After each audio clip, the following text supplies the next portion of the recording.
très fier aujourd'hui de livrer ce bâtiment au bout de 8 années.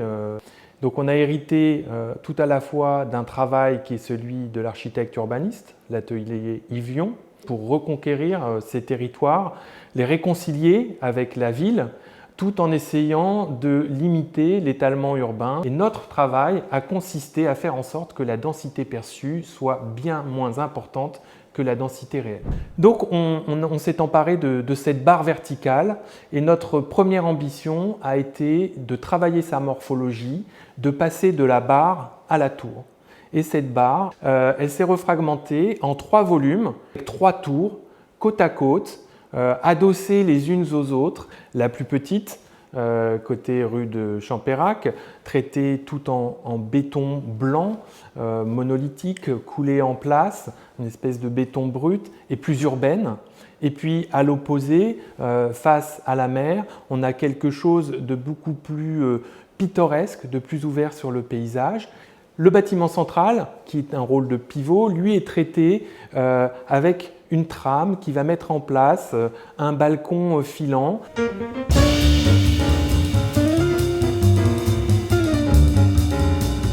Aujourd'hui, le véritable luxe dans le logement, c'est tout à la fois de posséder une vue et tout à la fois d'avoir accès à la lumière. Notre ambition, c'était de proposer des espaces extérieurs qui soient sécurisants, protecteurs, qui permettent à la fois ce travail sur la vue, sur la lumière, et venue assez naturellement cette idée du cabanon. Et ce qui fait la valeur ajoutée, ce qui fait l'identité, ce qui fait la qualité de vie de ce bâtiment, c'est ces cabanons qui viennent s'imbriquer les uns par rapport aux autres, là aussi avec des rapports d'amabilité, c'est-à-dire que chaque cabanon tient compte de celui qui est en dessous ou de celui qui est au-dessus pour ne pas se superposer et voler le rapport au ciel. Chacun a un rapport au ciel.